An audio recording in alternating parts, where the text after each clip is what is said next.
امشب در 24 آغاز حملات ارتش اسرائیل به غزه به دستور بنیامین نتانیاهو. دولت اسرائیل میگه حماس با فریب درباره پیکر گروگان توافق آتش‌بس رو نقض کرده. رئیس جمهوری آمریکا میگه اگر به ایران حمله نمی‌کردیم ظرف 2 ماه به سلاح اتمی مجهز میشد. ترامپ گفته وقتی پای دفاع از آمریکا در میون باشه دیگه مثل گذشته ملاحظات سیاسی مورد توجه نیست. پیشتازی زهرا ممدانی در آستانه انتخابات شهرداری نیویورک. نظرسنجی‌ها میگن نامزد دموکرات با موضعی جنجالی درباره جنگ غزه تا پیروزی تاریخی فاصله کمی داره. و 14 کشته در حمله نیروی هوایی آمریکا به کشتی‌های قاچاق مواد مخدر. رئیس جمهوری کلمبیا گفته مسائل منطقه رو باید با دیپلماسی حل کرد. از استودیوی ایران اینترنشنال این 24 است با فرداد فرهزاد. این یک خبر فوری است.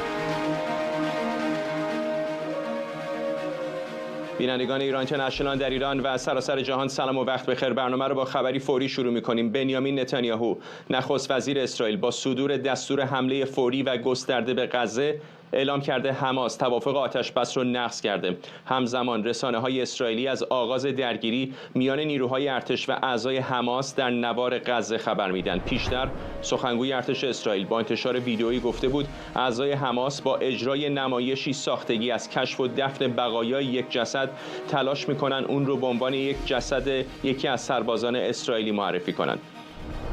همکارم اردوان روزبه از استودیوی ما در واشنگتن به ما پیوسته. اردوان، به نظر میرسه که این آتش‌بس شکننده شاید به پایان رسیده باشه، حملات اسرائیلی ها شروع شده.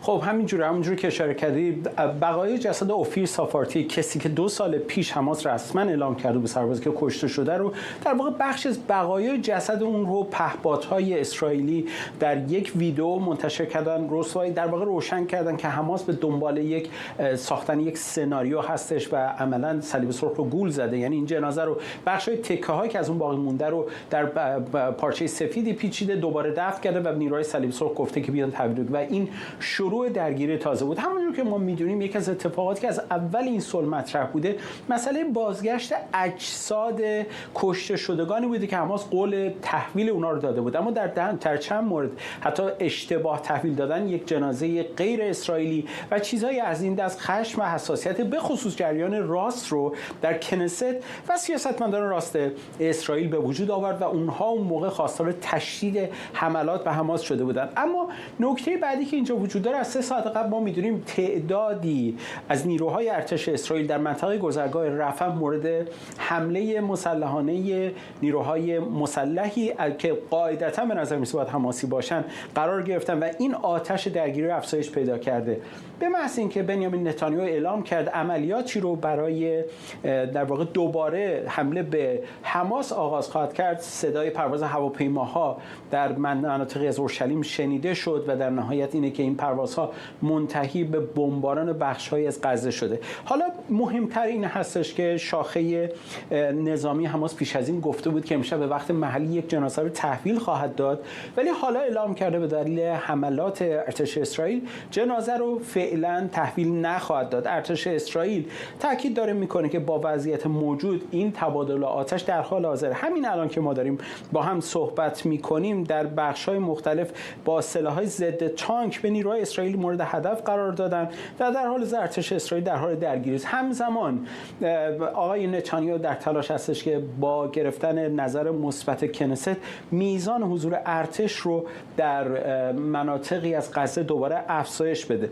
و همچنین اشاره دیگری بکنم در ارتباط با این قضیه، این که آقای نتانیاهو اعلام کرده از مقامات آمریکایی خواسته که همکاری بکنن تا تسلط ارتش اسرائیل در مناطق مختلف افزایش پیدا کنه. قاعدتاً آمریکا یکی از کشورهای مهمی بوده که در مسئله توافق غزه نقش اساسی بازی کرده و طبیعی است که آقای نتانیاهو ترجیح میده که برای هر نوع تغییر در فرایندی که پیش از این صحبت میشد نظر آمریکایی‌ها رو داشته باشه تا بتونه در واقع عملیات رو انجام بده و گسترتر کنه. اما اجازه بدید یه نکته دیگری بگم.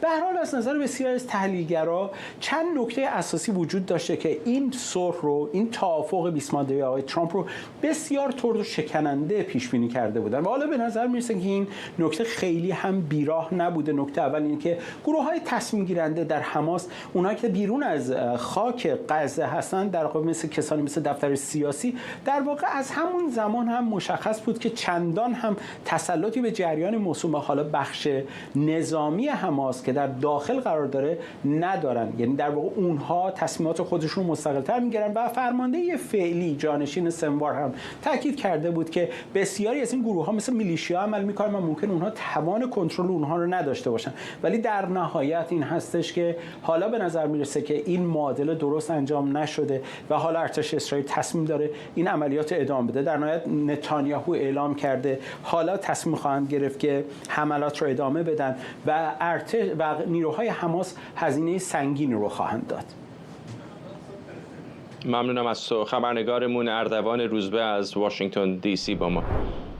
میر جاودانفر تحلیلگر مسائل اسرائیل از تل آویو هم به ما پیوسته. آقای جاودانفر، از همون لحظه اولی که این توافق آتش‌بس صورت گرفت خیلی ها نگران بودند که شاید نتونه دوام چندانی بیاره. آیا این عملیات گسترده‌ای که الان به نظر میرسه اسرائیل شروع کرده شروع پایان این آتش‌بسه؟ معلوم نیستش. از یه طرف بایستی بگم که تقریبا غیر ممکنه که آقای نتانیاهو این تصمیم رو گرفته باشه برای حملات جدید به مواضع حماس بدون اجازه آقای ترامپ. تاکید میکنم بدون اجازه آقای ترامپ احتمالش خیلی کمه. پس این تصمیمی که گرفته شده، این تحولاتی که الان ما شاهدش هستیم با همکاری آقای ترامپ، با اجازه دولت آقای ترامپ داره انجام میشه. بدون اون آقای نتانیاهو حمله نمی‌کرد. الان آمریکایی پایگاه در جنوب اسرائیل درست کردن برای رصد فعالیت‌های اسرائیل و حماس، برای اینکه ببینن هیچ طرف که برای اینکه مطمئن باشن که هیچ طرف کارشکنی نکنه. و چیزی که الان آمریکایی‌ها دیدن این هستش که حماس کارشکنی کرده. الان حماس مقررات این توافق آتش بس رو رعایت نکرده. حالا ما وارد یک میشه گفتش که آغاز یک مرحله جدیدی شدیم که اسرائیل شروع کرده به حملات جدیدش. آیا سوال اینجاست که آیا این منجر به یک جنگ طولانی جدید خواهد شد؟ معلوم نیست، ولی چیزی که من میدونم این است که آقای ترامپ نمیخواد که دوباره ما برگردیم به جنگ مثل قبل، جنگ غزه. آقای ترامپ به نظر میاد که الان به اسرائیل اجازه داده که فشار رو روی حماس افزایش بده، که حماس رو تنبیه بکنه برای کارشکنی و به امید اینکه الان ما ببینیم تغییری در رفتار حماس ببینیم. چرا آقای جاودانفر به نظر شما حماس این کارشکنی ها رو یا این نبش قبرهای تقلبی رو انجام میده؟ چه منفعتی از این میبره؟ سوال بسیار خوبیه. فرضیه های مختلفی وجود داره. یکی اینکه همونطور که همکار شما گفتن قبلا حماس، بعضی از گروه های حماس شاید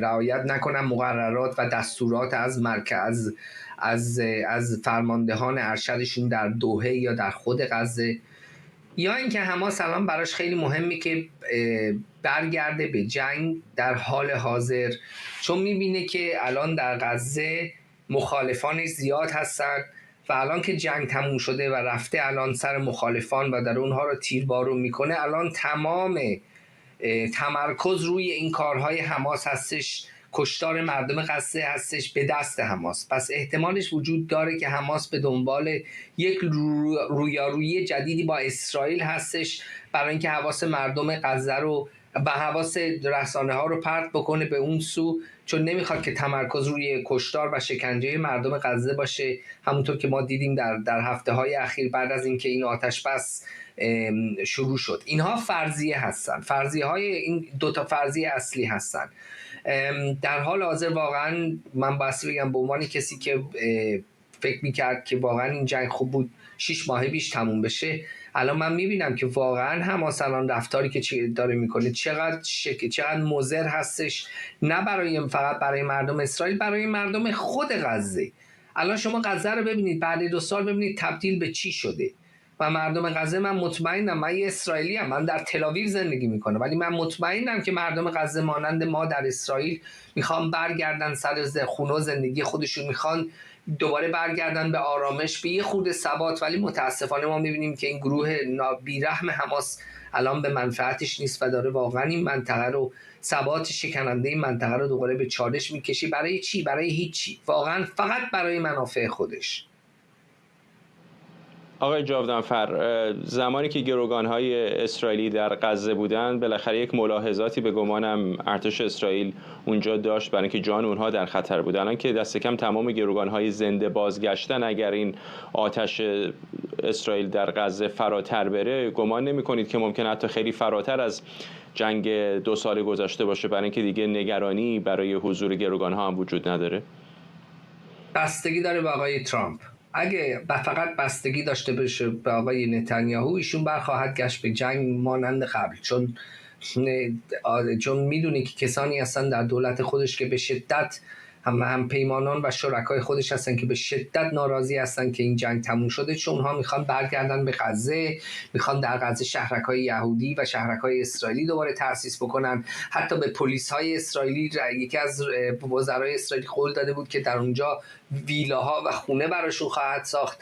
اینا کسانی هستن که الان به شدت ناراضی هستن و آقای نتانیاهو واقعا برای توازن و ثبات دولت خودش واقعا مفید خواهد بود اگه برگرده به این جنگ. ولی بستگی داره به آقای ترامپ. به نظر من آقای ترامپ در حال حاضر منفعتش نیستش که این جنگ به شدت و آهنگ قبلی برگرده در حال حاضر، ولی بس ببینیم که در آینده جواب حماس چه خواهد بود. آیا حماس مقررات رو رعایت خواهد کرد یا نه؟ چون اگر نکنه واقعا به نظر من آقای ترامپ اجازه خواهد داد که اسرائیل با حملاتش ادامه بده، ولی همونطور که عرض کردم فکر نکنم به شدت قبل از این توافق. ممنونم از شما. مهیر جاودانفر، تحلیلگر مسائل اسرائیل از تل‌آویو. رئیس جمهوری آمریکا گفته اگر در جریان جنگ 12 روزه به ایران حمله نمی‌شد، جمهوری اسلامی در مدت کوتاهی به سلاح هسته‌ای دست پیدا می‌کرد. دونالد ترامپ که در سفر به ژاپن سخن می‌گفت، تاکید کرده وقتی پای دفاع از آمریکا در میون باشه، دیگه ملاحظات سیاسی گذشته مطرح نخواهد بود و واشنگتن به هر شکل لازم از کشور دفاع می‌کنه. او همینطور از این پس گفته اگر آمریکا وارد جنگی بشه، بی‌تردید پیروز آن خواهد بود. بریم به وزارت خارجه آمریکا. همکارم سمیرا قرایی از اونجا به ما پیوسته. سمیرا، حتی در سفر آسیایی آقای ترامپ هم این موضوع ایران کنار نمیره. الان حرفای آقای ترامپ چه تصویری به ما میده در مورد نگاهی که آمریکا داشت به توان بالقوه هسته‌ای ایران؟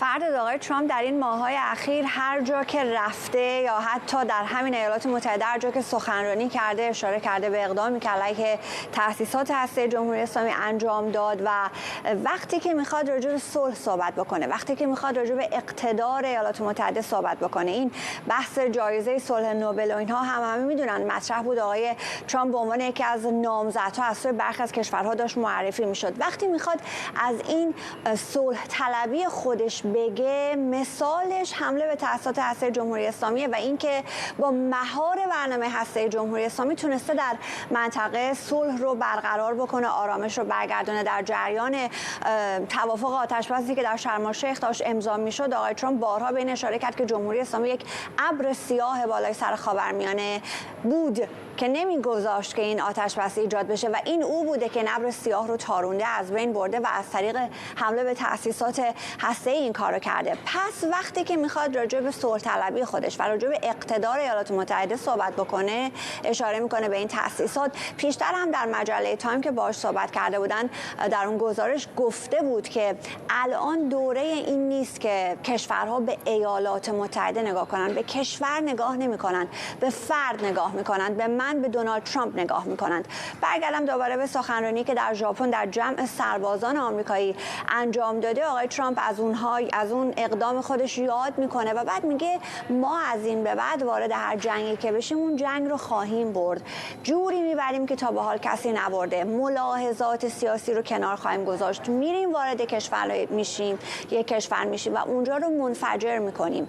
و بعدتر میگه حالا لازم هم نیست که وارد بشیم، ما دنبال صلح از طریق اقتدار هستیم. صحبت‌های درخور توجهی هست، نشون میده که آقای ترامپ که به شکل مداوم داره میگه من در 8 ماه گذشته 8 تا جنگ رو تمام کردم، هیچ رئیس جمهوری این کار نکرده، به وضوح در یک مسیری قرار گرفته که داره 100% به این باور میرسه که استفاده از ابزار نظامی و اقتدار نظامی میتونه در نهایت منجر به یک صلح و آرامش بشه. به این صحبت‌هایی که آقای ترامپ، البته همه اینا قبل از برهم خوردن توافق آتش بس بود، این صحبت‌هایی که آقای ترامپ کرده مشخصاً میتونه اشاراتی به این مسائل باشه. اما گذشته از اینها، اگرچه که حالا اینها میشه تهدید جدی علیه ایران تلقی کرد، بحث هشداری که آقای ترامپ داده بود به علی خامنه‌ای باز داغ است. روز گذشته صحبت کردیم، آقای تخت روانچی به این اشاره میکنه که ترامپ در نامه‌ای که فرستاده بود به روشنی و علی خامنه‌ای گفته بود که اگر انتهای این مذاکرات توافقی نباشه جنگ خواهد بود. حالا آقای بقایی سخنگوی وزارت خارجه همون ساختمانی که آقای تخت روانچی درش کار میکنه حرف دیگری میزنه و میگه این گونه نبوده، این گونه نبوده که ما میدونستیم که یک جنگی علیه ما انجام خواهد شد و در زمانی که ما مذاکره میکردیم قراره که به ما حمله بشه. میگه این گونه نبوده، ما باید همواره آماده باشیم ولی از گذشته هم درس بگیریم. در واقع اون چیزی که آقای بقایی میگه اینه که جمهوری اسلامی غافلگیر شده. اون چیزی که آقای تخت روانچی میگه این هستش که با علم به این که جنگ خواهد شد ما در مذاکرات امتیازی ندادیم و سازشی انجام ندادیم. فرداد ممنونم از تو همکارم سمیرا قرایی در وزارت خارجه آمریکا. شایان سمیعی کارشناس امنیت ملی هم از ویرجینیا به ما پیوسته. آقای سمیعی، اگر اونطوری که آقای ترامپ میگه واقعا ایران 2 ماه تا سلاح هسته‌ای فرصت داشت، بنابراین دیگه عملا به اون خط قرمزی که آمریکا و اسرائیل همیشه ترسیم میکردن تقریبا رسیده بود. با عرض ادب حضور شما جناب فرزاد بسیار گرامی و مردم شریف ایران، بله این گونه هست، اما ما این رو هم بیایم در نظر بگیریم، به یک گام به عقب برداریم. آقای ترامپ چرا داره این موضوع رو بیان میکنه؟ الان چه دلیلی داره که این بیاد اینجوری در این راستا، همونجوری که بانو قراییان فرمودن که در زمینه این که چندین و چند تا جنگ رو پایان داده، الان اینو چرا بیان میکنه؟ چون ترامپ میخواد که یک رویه‌ای رو ایجاد بکنه که بگه جمهوری اسلامی هر اقدامی برای داشتن سلاح هسته‌ای رو به عملیاتی میکنه و این آقای ترامپ بوده که اون رو خنثی کرده و در راستای اون هم میخواد بگه که جمهوری اسلامی خطری برای جامعه جهانی محسوب میشده و این اقدام به موقع ایشون بوده که این کار رو کرده. حالا فرای اون چیزهایی که یک مقداری اقتدار شخصی و نمیدونم یک تصویری از بازدارندگی آقای ترامپ میخواد نشون بده، ولی داره در حقیقت به مردم امریکا و حتی به مردم اسرائیل این هشدار رو میده که جمهوری اسلامی قابل اطمینان نیست. جمهوری اسلامی خودشون در میان خودشون، بقایی میاد یک چیزی میگه، از اون ور تخت روانچی میاد یک چیزی دیگری میگه، جفتیشون هم در وزارت خارجه جمهوری اسلامی دارن کار میکنن. پس نشانگر این هست که ترامپ میخواد یک تبلوری از اون هرج و مرجی که در ساختار وجودی و رفتاری جمهوری اسلامی هست رو نشون بده. برای خیلی ها آقای سمیعی سوال میلیون دلاری به خصوص در ایران الان این هستش که آیا پروژه ایران از نگاه آقای ترامپ تمام شده یا هنوز این پرونده بازه؟ بنده بعید میدونم که این پروژه بسته شده باشه. آقای ترامپ همیشه بر این باور بوده و هست که باید جمهوری اسلامی اونچنان خلع سلاح بشه که هیچ گونه توانمندی دیگری رو نداشته باشه. جمهوری اسلامی هم با این نابخردی هایی که داره انجام میده در حال حاضر، که یک روز میاد میگه نه ما میدونستیم که جنگم میشه ولی باز امتیازی ندادیم و اینها همه فرافکنی است. جمهوری اسلامی این رو میدونه که ایالات متحده و اسرائیل تا زمانی که جمهوری اسلامی اونقدر قدرتش از بین نرفته باشه که بیاد پای میز مذاکره و در حقیقت تسلیم خواسته جامعه جهانی بشه، این روند رو ادامه خواهد داد. پس به نظر من آقای ترامپ برای این مسئله یک نقطه پایانی نگذاشته و داره مسئله رو بیشتر بررسی میکنه. ممکنه یک وقفه‌ای در مقابله یا رویارویی با جمهوری اسلامی گذاشته باشه، ولی من بعید میدونم تا زمانی که بتونه واقعا متوجه باشه که خطر هسته‌ای شدن جمهوری اسلامی از بین رفته، دست از پا نخواهد نشست. ممنونم از شما. شاهین سمیعی، کارشناس امنیت ملی از ویرجینیا. تمام. بیننده برنامه 24 هستید از ایران اینترنشنال. با آغاز عذرخواهی میکنم از شما، با آغاز رأیگیری زودهنگام و تنها یک هفته مانده تا انتخابات شهرداری نیویورک، نظرسنجی‌ها نشون میده که زهران ممدانی نامزد دموکرات‌ها با 44% آرا همچنان پیشتازه. ممدانی در صورت پیروزی نخستین شهردار مسلمان نیویورک خواهد بود. در جریان کارزار انتخاباتیش جنگ اسرائیل در غزه رو اون نسل کشی توصیف کرده بود. رقبای او این اظهار نظر رو نشانه از یهودی ستیزی خوندن. آقای ممدانی 5 سال پیش وارد سیاست شد و به عنوان نماینده مجلس ایالتی نیویورک انتخاب شد. من به زهران ممدانی رأی میدم. فکر میکنم ایده های جدید و تازه‌ای داره. فکر میکنم چپ ها واقعا به یه فرد باهوش و آینده نگر نیاز دارن و او الگوی خوبی برای کشوره. من سوسیال دموکرات نیستم، اما فکر میکنم برنامه‌هاش خیلی خوبه. مثلا ایجاد خونه‌های ارزون در نیویورک یا کاهش هزینه کالایی که خریدش برای مردم سخت شده. من یهودی ام و فکر میکنم موضعش درباره اسرائیل عالیه. من به کومو رأی میدم. فکر نمی کنم ممدانی تجربه لازم رو داشته باشه. نداشتن تجربه بزرگترین نگرانی منه. گرچه به نظرم ممدانی آدم بسیار خوشبین و فوق‌العاده‌ایه، آینده خوبی داره، ولی به نظرم الان برای این کار کمی جوونه. من خوشبینیش رو دوست دارم، ولی باید به کسی رأی بدم که تجربه بیشتری داره. به خاطر همینه که به کومو رأی دادم. مریم رحمتی، خبرنگارمون از مقر سازمان ملل متحد در نیویورک، به ما پیوسته این گفتگوها با شهروندان نیویورکی رو هم خود مریم انجام داده بود. تقریبا اگر نظرسنجی‌ها رو دنبال بکنیم مریم، شک چندانی وجود نداره که احتمالاً او شهردار بعدی نیویورک خواهد بود. همینطوره فرداد. من امروز رفتم در خیابان‌های اینجا منهتن در نیویورک تا با مردم صحبت بکنم. خیلی‌ها داشتن برای رأیگیری زودهنگام وارد سایت‌های انتخاباتی می‌شدن تا رأی بدن.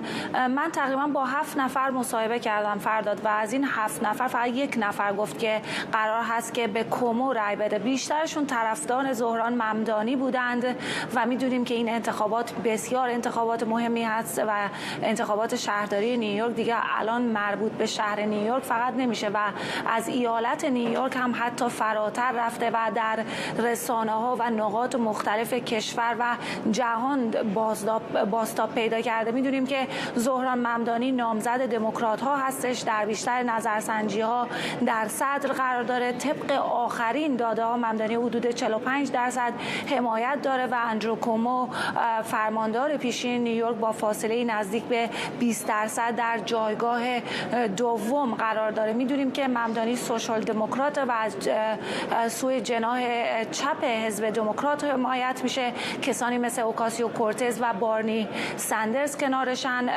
33 ساله هستش، مسلمان، از خانواده مهاجر و با ریشه آسیای جنوبی هستش. در واقع ممدانی در 1 سال گذشته با شعارهایی مثل کنترل اجاره ها، حمل و نقل شهری رایگان و افزایش خدمات خدمات عمومی برای طبقه کارگر و مهاجران و همچنین شعار عدالت اجتماعی تونسته حمایت گسترده مخصوصا نسل جوان رو اینجا در نیویورک جلب بکنه. فرداد من اینجا در نیویورک زندگی میکنم و حرفی که نیویورکی‌ها میزنن واقعا همین موضوع افزایش قیمت‌ها و اجاره ها هستش و در صدر نگرانی ها هم همین موضوع قرار داره. با هر کسی که صحبت میکنیم میگن که زهران ممدانی رو دوست دارن به خاطر اینکه میخواد اجاره ها رو کنترل بکنه. به هر حال در تجمع‌های انتخاباتی هم که ممدانی برگزار میکنه بیشتر شرکت کنندگانش زیر 35 سال هستن، همون گروهی که خیلی از تحلیلگران میگن که میتونه نتیجه انتخابات شهرداری نیویورک رو تعیین بکنه. اما فرداد میتونیم بگیم که در کنار این حمایت ها ممدانی با موجی از انتقادها و جنجال های سیاسی هم روبرو هستش. در ماه‌های گذشته میدونیم که مواضع صریحی در مورد اسرائیل و جنگ غزه داشته، موضوعاتی که بسیار خبرساز شدن، از جمله اون زمانی که گفت که حملات اسرائیل جنایت جنگی هستش و جنگ اسرائیل در غزه رو نسل کشی خوند و گفت که در صورت ورود بنیامین نتانیاهو به نیویورک باید حکم بازداشت دادگاه بین‌المللی علیهش اجرا بشه و گفت بنیامین نتانیاهو رو در نیویورک دستگیر خواهد کرد. می‌دونیم ترامپ هم باهاش مشکل داره، یعنی با ممدانی مشکل داره و ممدانی رو کمونیست افراطی میخونه و گفته نمیذاره که نیویورک رو ممدانی با افکار افراطی خودش نابود بکنه. ممدانی هم در پاسخ به ترامپ سکوت نکرده، گفته که این حرفای ترامپ تهدیدی علیه دموکراسی هستش و اگر در این انتخابات پیروز بشه مطمئنا دولت ترامپ رو به دادگاه خواهد کشون. همزمان میدونیم که در کنگره آمریکا هم طرفدار داره هم منتقدانش رو داره. دو نماینده جمهوری‌خواه در کنگره آمریکا از اداره مهاجرت این کشور خواستن که پرونده مهاجرتی ممدانی رو بررسی بکنه و خواستار اخراجش از آمریکا شدن. به هر حال 4 نوامبر انتخابات برگزار میشه و باید ببینیم که نتیجهش چه خواهد بود. ممنونم از تو همکارم مریم رحمتی از مقر سازمان ملل متحد در نیویورک. آرش عزیزی نویسنده و پژوهشگر تاریخ از نیو هیون و شهرام خلدی پژوهشگر تاریخ خاورمیانه و روابط بین‌الملل از آنتاریو با ما هستن. ممنونم از هر دو شما آقایون. آقای خلدی، میدونم که نیویورک شهری لیبرال هست در آمریکا، اما بالاخره سمبل سرمایه‌داری آمریکا و جهان هم هست. اگر هم دموکراتی از این شهر آمده، چهره‌ای شبیه مایکل بلومبرگ بوده، چه اتفاقی میفته که یک چهره این چنینی که تقریباً در نزدیکی کمونیسم قرار داره، در چپ افراطی، چنین توفیقی پیدا میکنه در یک شهری که نماد سرمایه‌داریه؟ خدمتتون درود می‌فرستم جناب فرزاد گرامی و خدمت آقای دکتر عزیزی و همه مخاطبان برنامه 24. عرض کنم به حضورتون که به هر حال این رو نباید فراموش کرد که نیویورک همیشه یک شهر جهانی بوده در 100 و خورده سال گذشته و به عنوان یک شهر جهانی، به عنوان شهری که قربانی حملات 11 سپتامبر شد، در واقع یک نقطه عطفی به وجود اومد در تاریخ نیویورک. مثلا حضرت عالی اشاره فرمودید به میور شهردار بلومبرگ که ایشون مثلا دموکرات شدن. خب این بعداً اتفاق افتاد، یعنی ایشون جانشین آقای جولیانی بودن و گرچه به عنوان بنیانگذار یک رسانه خیلی بزرگ هم به دموکرات ها هم به جمهوری خواه کمک می‌کردن، ولی گرایش‌های جمهوری خواهانه همیشه داشتن. یه زمانی هم حتی با عضو حزب جمهوری خواه بودن. نیویورک شهریه که دائم از نظر تاریخچه و به خصوص ماهایی که کار مطالعه تطبیقی درباره مالتیکالچرالیسم و مسائل چند فرهنگی میکنیم، ناچاریم که به اندازه کسایی که توی خود آمریکا زندگی میکنن، توی نیویورک زندگی میکنن، تخصص داشته باشیم. برای اینکه مثلا یه زنی مثل جین جیکوبز که خودش از فعالای بسیار چپگرا بود، اومدش خسته شد از وضعیتی که در آمریکا بود و مهاجرت کرد، اومد به کانادا. یعنی حتی نیویورکی که چپ میانه بود یا از برخی مسائل راست میانه بود، از اون راضی نبود و مهاجرت کرد. حالا در مورد آقای ممدانی باید یک نکته رو یادآور شد. نمیشه گفت که آقای ممدانی نشان دهنده در واقع یک الگوی رفتاری هست. بقیه من آقای ممدانی بیشتر نشان دهنده یک واکنش افراطی هست از یک جناحی که در نیویورک خودش رو تونسته بسیار قوی بکنه. در حزب دموکرات خانم اوکازیو کورتز از نیویورک هست، برای اینکه در جاهای دیگه حزب دموکرات نتونسته خودش رو باز تعریف بکنه و انتخاب ممدانی بقیه من یک نقطه عطف جدیدی رو رقم خواهد زد برای اینکه اون راستهای میانه‌ای که توی نیویورک هستند رو ناچار خواهند که فعالتر بشن. ما یک نمونه از بسیج راستهای میانه رو دیدیم با کمک ایپک که آقای جمال باومن رو نذاشتن نامزد حزب دموکرات بشه و شکست خورد آقای جمال باومن و ایشون عضو اسکواد یا همین راستای افراطی حزب دموکرات بود. بنابراین به نظر من یک سال اولی که اگر آقای ممدانی البته اخراج نشه از ایالات متحده آمریکا با توجه به اختیارات بسیار وسیعی که دیوان کشور آمریکا در نظر گرفته و بر اساسش رأی داده برای رئیس جمهور، اون یک سال اول بسیار تعیین کننده خواهد بود و بقیه من سرنوشت شهرداری آقای ممدانی الان به شدت به سرنوشت حزب دموکرات به طور کل در ایالات متحده گره خورده. آقای عزیزی، میدونم که شما احتمالاً باید کم و بیش خرسند باشید، از نظر ایدئولوژی کم و بیش به شما نزدیک است. به نظر شما چه بوده دلیل توفیق آقای ممدانی در نیویورک؟ بله، من بسیار طرفدار ایشون هستم. خیلی خوشحالم که به هر حال ایشون در شرف پیروزی، گرچه باید بگم کمی هم نگران هستم چون بعضی موقع که آدم خیلی از پیروزیش مطمئنه باید به هر حال همچنان کارش رو انجام بده. اما من به شما بگم که نیویورک سابقه بسیار درخشانی در جنبش‌های چپ، کارگری، سوسیالیستی و کمونیستی داره. حزب کمونیست آمریکا سالها در این شهر بسیار فعال بوده. من یادم در جشن 100مین سالگرد حزب کمونیست که در نیویورک شرکت می‌کردم، خب جالب بود، حتی نمایندگان شورای شهر که از حزب دموکرات بودن هم حضور داشت در این جشن، به خاطر اینکه ببین مثلا در منطقه هارلم که منطقه سیاه‌پوستا هست، اونجا حزب کمونیست نماینده شورای شهر داشت در سالهای اخیر و در ضمن محله لور ایست ساید که من خودم در اون زندگی می‌کردم سابقه یهودیان کمونیست، یعنی کلاً مهاجرینی که از جمهوری روسیه اومده بودن و بسیارشون کمونیست بودن، جنبش یهودی و کمونیستی بسیار قوی بود و در ضمن در همین سالهای اخیر سازمانی که آقای ممدانی عضوشه، سازمان سوسیالیست های دموکرات، اولا حتی ایشون اولین شهردار هم نیست، آقای دینکینز قبلا از این سازمان شهردار بود، ولی در ضمن شما اگه نقشه سیاسی رو نگاه کنید، خانم جولیا سالازار، چندین نفر دیگه در مجلس ایالتی نیویورک هستن از شهر نیویورک، یعنی خود مثل آقای ممدانی فکر کنم 7-8 تایی هستن کسانی که منتخب شدن و بنابراین این شهر والا بخصوص در محلاتی مثل بروکلین و کوینز و اینها گرایشش به چپ بسیار زیاد هست. که شما میگه نماد سرمایه‌داری خب تعدادشون کمه، توی وال استریتن و نفری هم یه رأی دارن، هر چقدر سعی کنن انتخاباتو بخرن موفق نمیشن. ولی حالا علت اینش که ببینید به نظر من مشخص است. ببینید آقای ممدانی، هیچ کس به نظر من در انتخابات به خاطر چپ یا راست بودن پیروز نمیشه، چون بیشتر مردم خودشون رو چپ یا راست لزوما نمیدونن، عملگرا هستن. حتی مثل همون دو نفری که مصاحبهشون رو نشون دادید، حتی کسی یه طرفدار کومو بود مثلا میگفت به خاطر عدم تجربه به ممدانی رأی نمیدم. آقای ممدانی به نظر من کاری که کرده تونسته یک اولا سیاست‌های افراطی که بخشن در چپ رو کنار گذاشته، سیاست‌هایی که مثلا اسرائیل رو به رسمیت نمیشناختن یا مثلا پلیس رو میگفتن میخوایم ملغا کنیم، اونها رو که خوشم قبلا این حرف رو زدم، اونها رو به روشنی کنار گذاشته، بسیار سیاست‌های عملگرایانه خوبی گرفته. مثلا گفته من رئیس پلیس رو حفظ میکنم، اصلا همین خانم پیش رو اگه اون قبول کنه حفظ میکنم، یا مسائل دیگه. و اومده اون سیاست، چند تا سیاست سوسیالیستی کاملا قابل فهم رو به مردم ارائه داده که نیویورکی هایی که به تنگ آمدن از هزینه بالای زندگی طرفدار شدن. مثلا چی؟ مثلا اینکه ما 5 تا مغازه باز می‌کنیم در نیویورک، مغازه خاربار فروشی و غذا و اینها که توسط شهرداری اداره بشن، اون جاهایی که کمبود دارن، نه که مثلا همه مغازه رو دولتی کنیم، اما 5 تا باز می‌کنیم.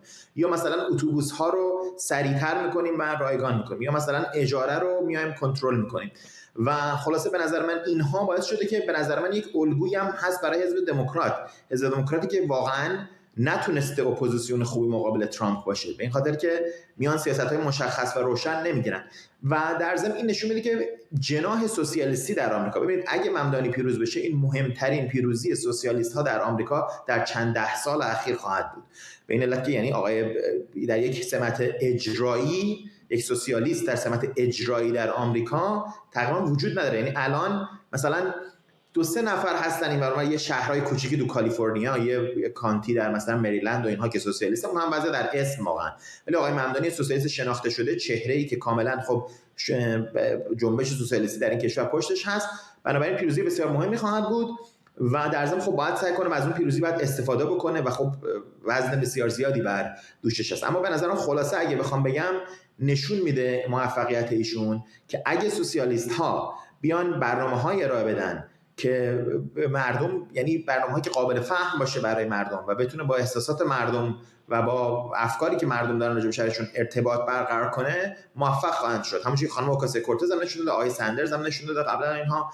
و ولی خب بخش بسیار مهمی در این یه نکته دیگه هم خیلی سریع بگم، ائتلاف سازی ایشون هم خیلی مهم بوده. ببینید ائتلاف سازی ایشون یکی از مهمترین مؤتلفینشون آقای برادلندر بوده، کسی که نه تنها یهودی هست که صهیونیست هست، خودشو صهیونیست میدونه و از اول همکاری کرد با ممدانی و بنابراین مسئلهشون این بود که ما بسیاری از کسانی که شاید نگرانی داشتن از مواضع ضد اسرائیلی آقای ممدانی با اومدن لندر خیالشون بیشتر جمع شد که خب ما یک نقطه اشتراکی داریم و آقای ممدانی همیشه تاکید داشت شما راجع به همه چی با من موافق باشید، اگه با بیشتر برنامه من موافقین میتونید پیروز شید. حالا دیگه بحث‌های دیگه هم هست به دلیل اینکه اختلافاتی که در بین مخالفینش هست و رسوایی آقای کومو و اینها. آقای خلی، یک زمانی بود تا همین شاید 20 سال پیش، تا قبل از دوران اوباما یا شاید حتی در اوایل دوران اوباما، که آمریکا بالاخره همیشه این نگاه چپ و راست وجود داشت، نصف کشور تقریبا جمهوری خواه، نصف کشور تقریبا دموکرات هم. بعضی اوقات نامزد شما میبرد، طرف مقابل خوشحال نمیشد و برعکس مالیات نفر ممکن بود یکم بالا بره یکم پایین بیاد. الان با این تغییر نقشه‌های انتخاباتی در ایالت‌های مختلف آمریکا، مهاجرت‌های درون ایالتی، می‌بینیم خیلی از کالیفرنیا میرن به تگزاس، خیلی از نیویورک میرن به فلوریدا و برعکس بعضیا در ایالت‌های محافظه‌کار مثلا نگاه‌هایی دارن که ممکنه اونجا احساس امنیت و راحتی نکنن، میرن به ایالت‌های لیبرال‌تر. الان مثلا همین کنترل اجاره‌ای رو که آقای عزیزی بهش گفت، میشه حد زدش که شما اگر یک مالکی باشید در نیویورک و بفهمید که دیگه نمیتونید اجارتون رو بالا ببرید و هزینه‌های نگهداری خانه‌تون خیلی بیشتر است از اجاره‌ای که میگیرید، خب ممکنه سرمایه‌تون رو ببرید فلوریدا، ممکنه ببرید تگزاس. اگر یک سرمایه‌داری هستید که مالیاتتون به شکل معناداری داره بالا میره، با پاتون بالاخره رای میدید، میرید به جای دیگری. چقدر این نگرانی وجود داره که آمریکا تبدیل به جزایری بشه که اتفاقاً رای دهندگانش دیگه در هارمونی در کنار هم نیستن، بلکه فقط همسایگان ایالتی هم دیگه میشن؟ دقیقا همینطوره جناب فرهزاد و چیزی که نباید فراموش کرد این هستش که بیشتر از حالا جناب عزیزی فرمودن که مردم لزوماً چپ یا راست نیستن، ولی چیزی که ما از زمان آقای اوباما شاهدش بودیم به طرز خیلی فزاینده‌ای مشاهده میشه در جامعه آمریکا، فرای از این اختلافات بین چپ و راست، این هستش که لیبرتاریان ها کاملا نادیده گرفته شدن و یکی از پررشدترین بخش های رای دهندگان ایالات متحده آمریکا هستند و مسئله که وجود داره از طرف من به خاطر اینکه ما ناچاریم، به خاطر اینکه سازمان ملل در نیویورک هست، به خاطر اینکه عرض کردم شهر نیویورک شهر جهانی هست، ناچاریم که به مسائلی که در شهر نیویورک اتفاق میفته نگاه بکنیم. خیلی از کارهایی که آقای ممدانی میکنه اولا به عنوان یک سوسیالیست این کارا رو نمیکنه، داره به عنوان یک سوسیال دموکرات این کارا رو میکنه. یعنی فلسفه و خیلی از برنامه‌هایی که داره میگه همون برنامه‌ای هستش که پرزیدنت روزولت در دهه 1930 در چارچوب نیو دیل ارائه کرد. بنابراین این خیلی خیلی هم چپگرا نیست به همونجوری که آقای عزیزی گفتن، ولی هنوز از نظر سیاست‌های هویتی وقتی که کسی هستش که با اما اگر میاد در واقع عرض کنم به حضورتون مثلا جنایت 7 اکتبر رو محکوم میکنه، اینا یک سری مسائلی ایجاد میکنه که به هر حال اون جمعیت حتی صهیونیست های نیویورک که صهیونیست های چپگرا هستن، اگر ایشون نتونه اون منابعی رو که لازم هست برای کنترل نرخ اجاره ارائه بده، اگر ایشون نتونه اون تحولاتی رو که ادعا میکنه میتونه به وجود بیاره برای بهتر کردن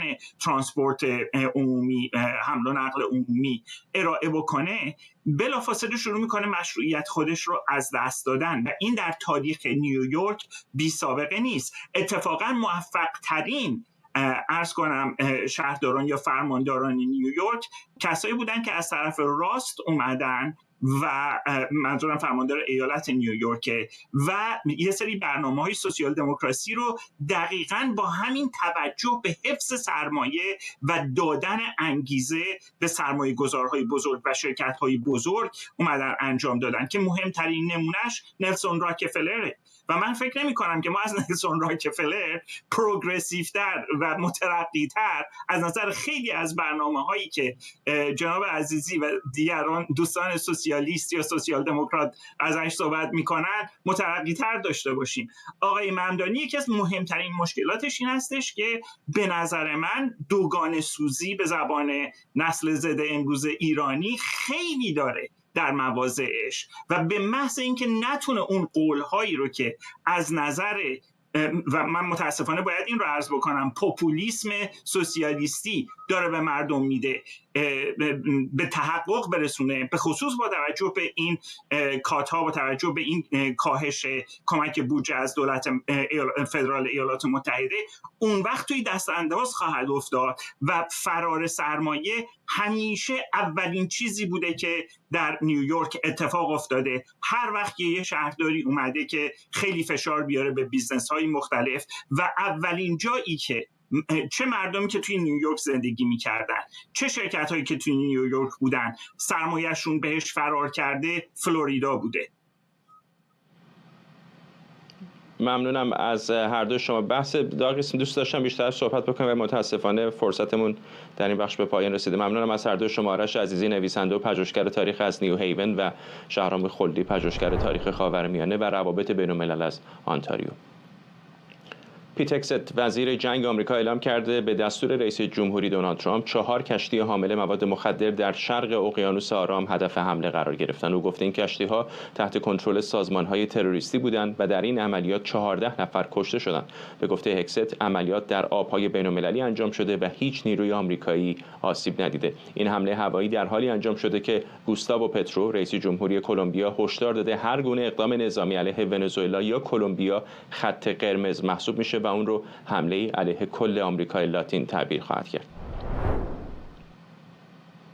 همکارم آرش علایی از کاخ سفید به ما پیوسته. آرش، با اینکه آقای ترامپ در آسیا به سر میبره، این تنش در آمریکای لاتین و منطقه کارایی به نظر داره بالا و بالاتر میگیره، به خصوص با ونزوئلا و کلمبیا. خب تصاویرش الان سوشال میدیا رو برداشته، اون حملاتی که شما بهش اشاره کردید، 3 حمله انجام داده است به 4 قایق. آقای پیت هگست میگوید که نیروی دریایی آمریکا یکی از اون حملات ویدیوش رو من اگر ببینید در سوشال میدیا 2 تا قایق کنار هم دارن، به نظر میاد یک محموله‌ای رو از قایق به قایق میکنن، با یک حمله 2 تا قایق رو زده است. در واقع 3 حمله با 3 تیر 4 نشان زده است.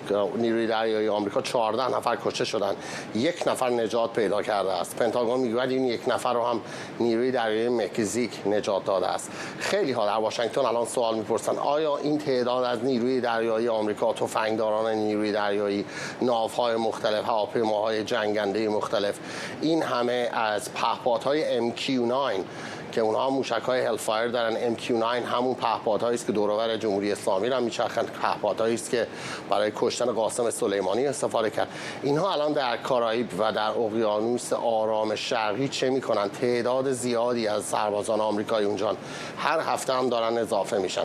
برخی اینجا در واشنگتن میپرسن آیا اینها فقط برای مبارزه با مواد مخدر است یا برای فشار آوردن به کشورهایی در آمریکای لاتین که همسو با واشنگتن نیستن؟ به نظر میآید که مطبوعات آمریکایی آمریکایی میگویند امروز رویترز گزارش اختصاصی داده است، به نظر من بسیار مهم است، میگوید پنتاگون یک سری قراردادهای عدم افشا NDA non disclosure agreement امضا کرده است با مقامات اطلاعاتی و امنیتی و ژنرال های رده بالا، برای اینکه اون ژنرال ها حتی زیر دستی هاشون نگن چه اتفاقی دارد میافتد در آمریکای لاتین. نشان دهنده این است که خیلی فراتر از فقط یک عملیات علیه کارتل های مواد مخدر به نظر میاد باشد فرداد. وقتی پنتاگون میگوید که NDA باید امضا کنید، یعنی اتفاقاتی دارد میافتد که حتی مقامات خود داخل پنتاگون هم نمیخواهند به زیر دستی هاشون برسد و در نهایت فشارهایی که آقای ترامپ داره همزمان به نیکولاس مادورو دولتش و دولت کلمبیا میاره، رئیس جمهوری کلمبیا هم وارد درگیری‌های لفظی شده است. آقای ترامپ یک سری کمک‌ها رو به بوگوتا قطع کرده،